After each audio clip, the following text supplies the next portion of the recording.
In this video, we're going to examine my discussion with Lulu Minns. Now, Lulu works coaching women and she has her finger in many pies today, but she's also a very qualified solicitor who's done many, I think I'm right in saying hundreds of police station interviews with clients, who's very much legally qualified and legally knowledgeable. In this first segment of our discussion, we're going to examine what the red flags were for Lulu in this case and why she first started to become suspicious of the conviction of Lucy Letby. So, with regard to Lucy's case, how did you first become interested in it? When did you kind of begin following it?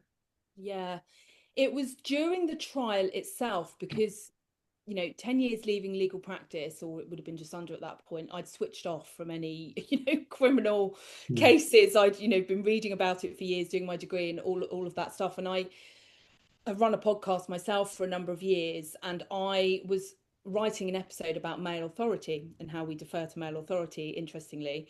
And I looked up the top 100 podcasts in the UK, and she was number 5. And I was kind of comparing women's names and men's names.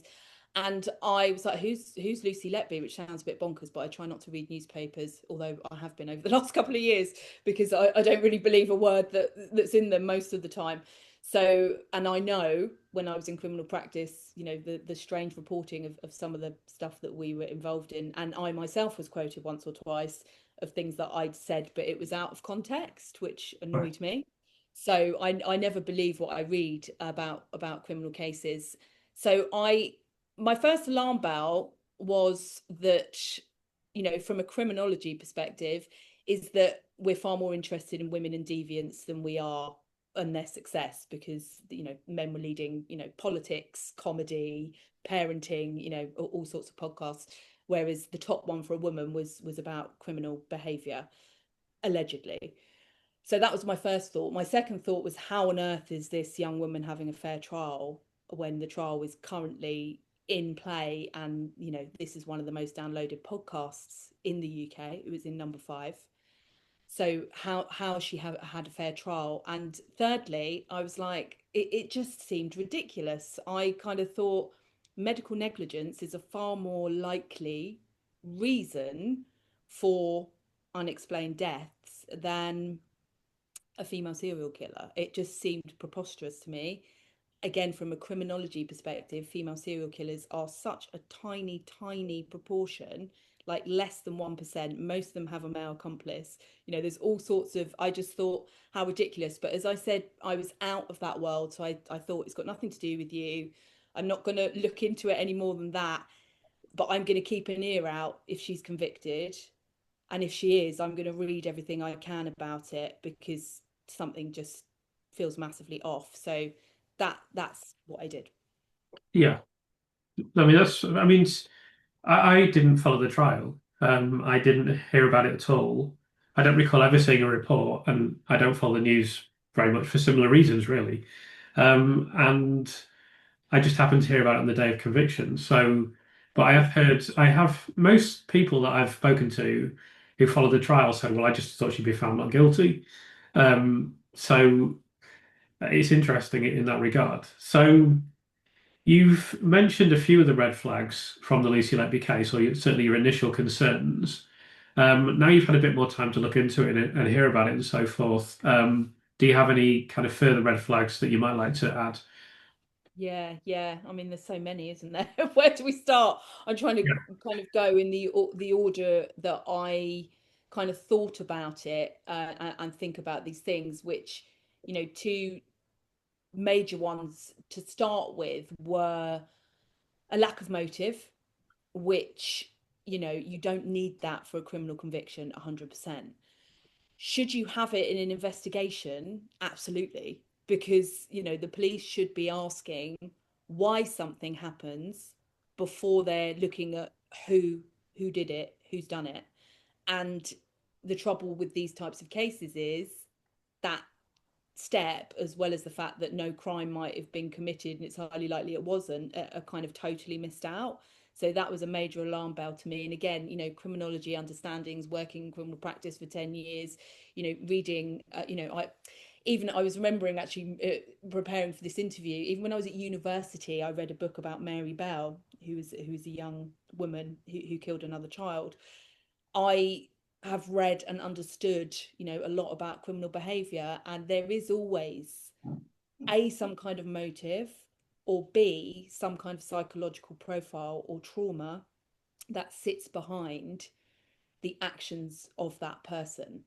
And I think it's something like, I don't know, 78%, 80% in terms of serial killers, and I don't like to keep using that term, but have really, really traumatic child histories. Yeah. And they've been brought up in an unsafe environment, and they create, as is the majority of the criminal justice system, people that are in it, they create unsafe situations, and that just didn't fit in Lucy's profile whatsoever. I think the other thing I'd just like to add as well is that you would see a deterioration in her behaviour. There's some sometimes like described as criminogenic factors, but you just see that you would see like she'd either be taking drugs or she'd be drinking far too much, or you find some really odd things in her background, or suddenly she wouldn't be socializing, or a social or a personal life would be in chaos. All these type of things. Yeah. Whereas Or Lucy's, colleagues saying certain things about, behavior, not turning up. And, and another thing, this might sound really bizarre. I've got my two cats hanging around, sitting behind me now. yeah, Having pets, it's something that's massive, because yeah, it's, kindness, care, empathy, all of those things that are present that just didn't make sense, as well as kind of where she was in her career. I was like, she was yeah, 2 or 3 years qualified in her career. That's when, and I know as a young woman in criminal justice, I was so excited by that point that I'd got my qualifications, that you've got your first 2 years under your belt. You're the most passionate, you know, um, willing to put yourself up for the extra shifts and all of those things, to learn, to apply what you've learned. You're not bogged down by the system at that point. Not that that would be an excuse, for any of that kind of behavior, but it just didn't make any sense to me, and neither did uh, healthy babies, in inverted commas. I'm not a medical expert, far from it, but I know what a neonatal ward is even before this case. So I was like, surely that's where babies are in incubators, and have never been more vulnerable at that point. What kind of narrative is that? That can't be true, and that can't be the case. They've got to be highly, highly vulnerable. yeah. Um, did you see the note early on? Because I saw the so-called confession note and I was like, I mean, come on, this is never a confession note. Yeah. I thought, well, I mean, it was on the front of, like you, I became interested, and then it was, kind of on the front of newspaper, or whatever. And it just, again, it seemed to me, if it wasn't so serious, not laughable, but I was just like, well, of course that's not a confession note. What else was said? What else, did she write about within that? And again, there's a really troubling history inspired, by this case, in terms of the research that I've done in looking at the words of women that are misinterpreted in male dominated court systems. It's not the first time, and it won't be the last either.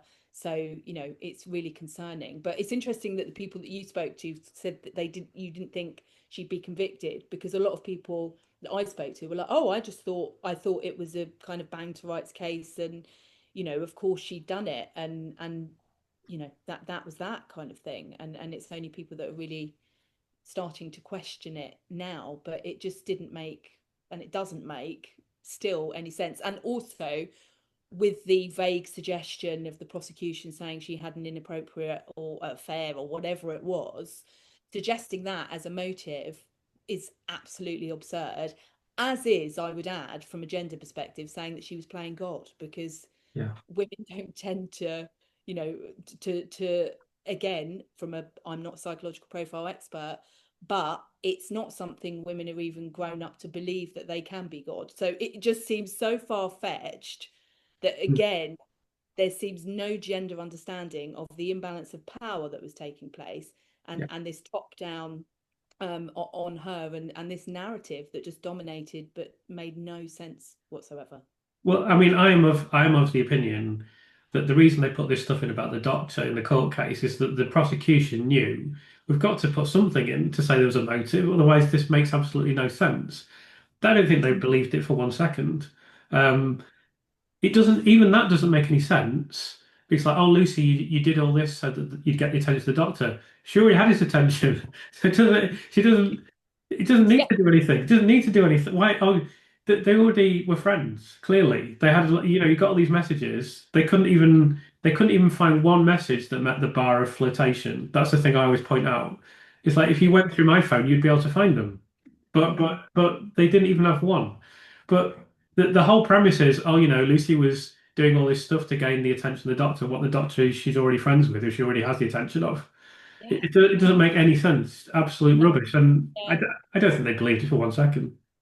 No, no, it doesn't. And interesting in some of the research that I've done, with some of even the psychological profiles, or that can be attached to motive, that have been put forward over the years. Munchausen's by proxy, Beverly Allitt, Savoy Meadow came up with that one. So, and we know the other cases that he has been implicated in, the miscarriages of justice, which again was, echoing for me in terms of, Donna Anthony, Sally Clark, and Angela Canning's.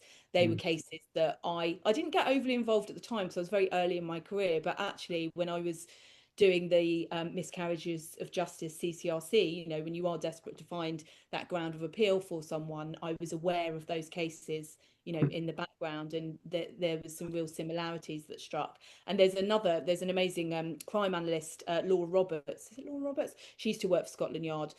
She has, totally ripped she's a behavioural analyst. She has, totally pulled apart the Stockholm syndrome.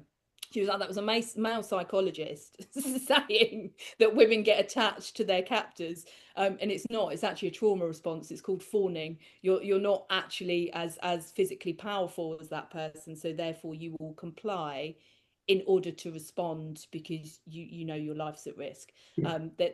There's no bond there whatsoever. So again, some of these psychological profiling, particularly for women, it has been made by men with a lack of understanding of actually, women's responses. In the second part of our discussion, we go on to discuss some of the gender and, I believe, class and power issues that are inherent in Lucy's case. This is an area that is a particular interest for Lulu, and we've discussed this a lot over the time that we've examined Lucy's case on YouTube. Yeah, so that's all really interesting, looking at these cases historically, and of course, what they have in common is it's all women as well. So I want to discuss with you one of the primary reasons wanted to have you on, and we'll definitely have you back in the future to discuss um, issues related to women, issues related to gender.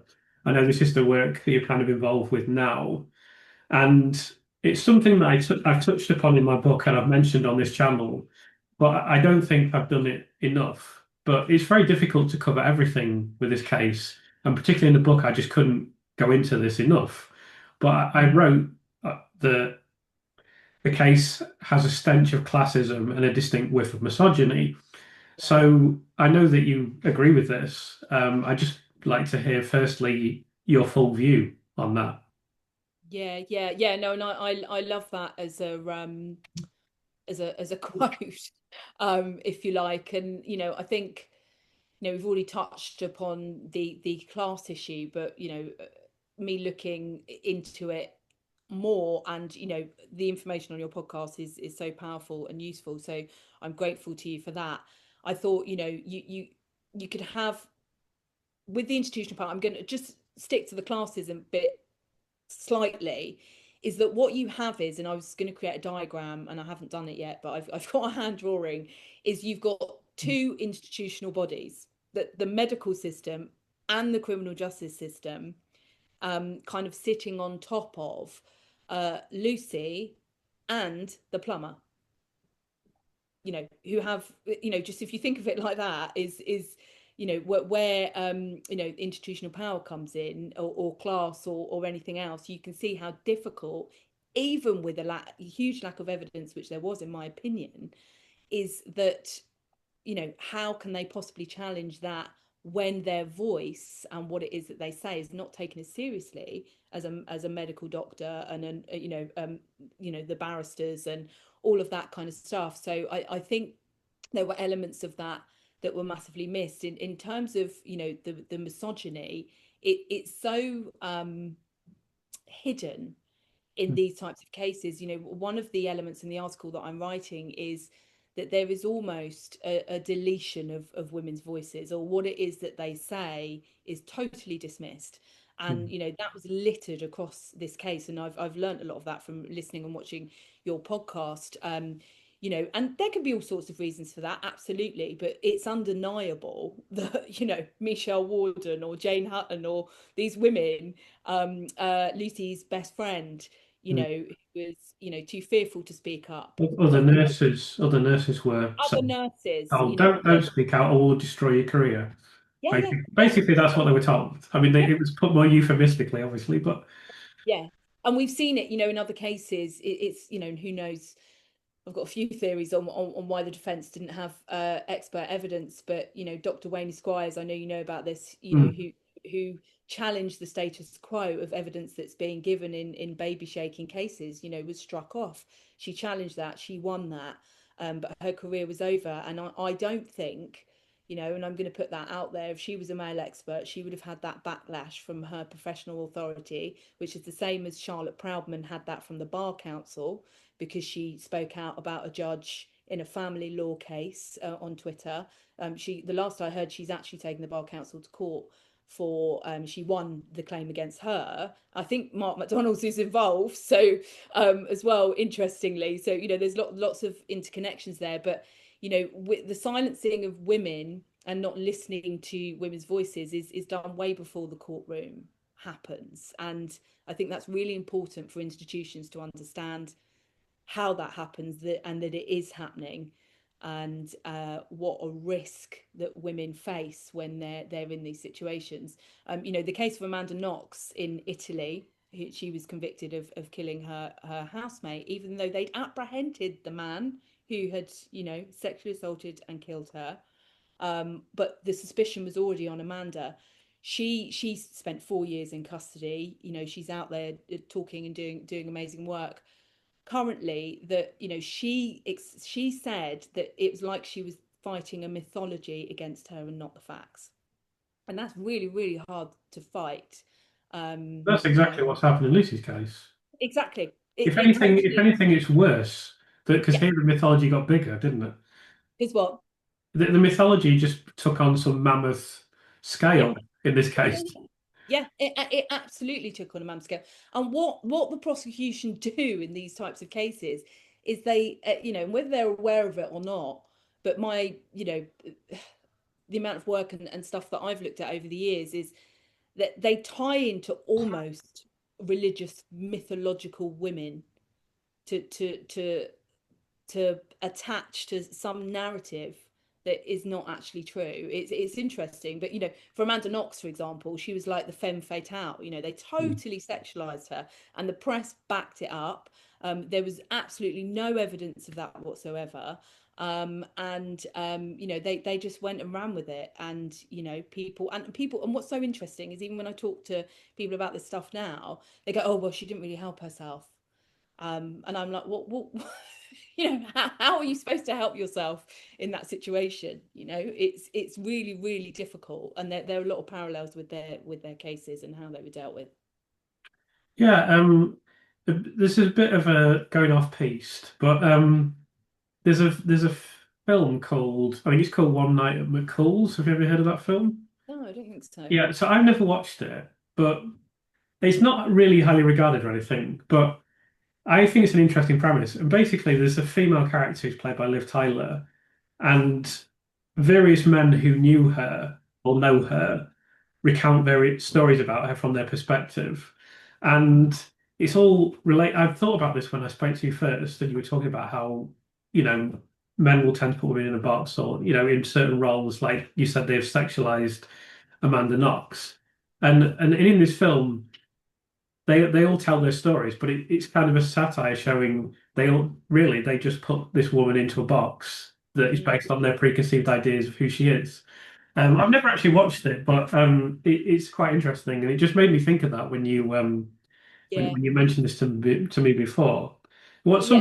something I can tell you that I think you'll be interested in is that right at the start of Nick Johnson, the prosecuting barrister, cross-examining Lucy, right at the start, he says words to the effect of, "I might raise my voice while I'm speaking to you," and he may say something else as well, and he says, "That's not to deliberately upset you. It's not to demean you in any way else. Words to this effect." Mm. Uh, and he gets Lucy to accept that. And I'm willing to give him the benefit of the doubt. Half of me is, and half of me thinks, well, you did very deliberately set out to upset her, and you did very deliberately set out to demean her and dehumanize her. If you Mm. look at what actually happened in court. Yeah, So yeah, yeah.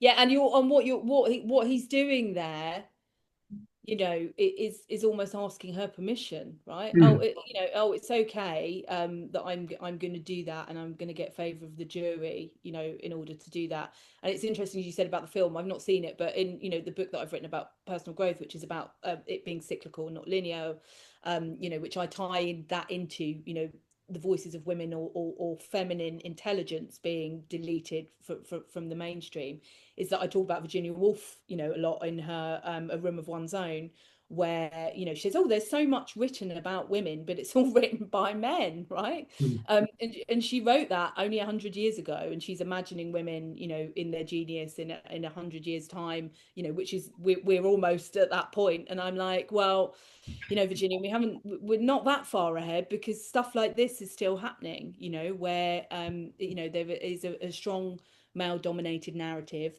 that's tied to, in my opinion, religious, medical and legal roots of a male hierarchy system. The medical system, for example, saw women as biologically and intellectually inferior. That wasn't that long ago, hmm. and women still fight now to have diagnosis, and to be fully understood as to what pain they may be experiencing. It's kind of, oh no, that's just that. And it's that institution that Lucy loved and was working within, and would have been far too young to realize the power that it yields. And that was the same for me within criminal justice. Yeah, um I think for Lucy, um, when you look at the way she's responded, we'll get into this if we get that far today. When yeah, we look at the way she responded in the police station. So you that actually, and it's noticeable actually for me as well. Her parents are quite a lot older than her, um, so they're of a generation that are more trusting. Like, I know what my grandparents were like. My grandparents just completely trusted the system to a degree that was, it's hard to almost explain. I remember having this conversation with my grandma once about someone had fobbed her off on some pension thing or something like that, and I was trying to explain. She was saying, "Oh, the person on the phone said, I have to phone up in 6 weeks." And I said, I know they said that. I know they said that, but you've got the right to phone them now. They just said that and I would say that to her, and she'd say, yeah, but the person on the phone said, yeah, I know the person on the phone said that, and I could never get through to her. We weren't, I spent 15 minutes trying to explain to her, just phone them up and say, this is my right to have this. She wouldn't do it. yeah, She wouldn't do it. So I think Lucy's parents are close to that generation, and everything about her response says to me she believed in the system, and she was probably brought up that way. And she thought, if I just sit here and tell the truth, and if I cooperate, I will be exonerated. And unfortunately, she found out that's not true. yeah, 100%. I think, and I know I've said to you, it was a sign for me, and that's when I, recommitted myself to finding out more about her case, because I was arguing with someone about it in my office. I have a co-work space with what I do now, about the fact that she'd not come up to be sentenced. And, you know, the government were responding, as the system does, of like, oh, you know, we'll just change the law and we'll force defendants. I'm like, from the first off, I've seen certainly witnesses and defendants be dragged into court against their will, and it's not very nice. It's traumatizing for everybody in that room, you know, dealing with already a traumatic situation. And I'm trauma informed and I educate myself about it all the time. But secondly, for Lucy, I was like, that indicates to me someone who's complied throughout, who believed in the system, who believed if she just told the truth, if she did everything that was asked for her. That's despite losing her job, being arrested, interviewed, from what I've read, 30 times, and then, you know, complying with the trial, being sent to prison and losing her liberty. Suddenly, her confidence and her trust shattered in that moment by refusing to come up to the courtroom. Yeah. But no one asked the deeper questions. They were like, oh, let's just yield more power and control, and give the public what they want. So I've had a couple of very lengthy discussions with Lulu, the best part of 4 hours in total, and I think we've hit on a lot of interesting aspects of this case. So you can check out both of those full interviews on my channel. We embrace and examine a lot of different subjects, and I think they're very interesting, informative and illustrative. So that's all for this video. I'll be back with another one tomorrow where we'll hear from another expert on the Lucy Letby case, and we'll be examining a different aspect of this conviction which must be overturned as soon as possible.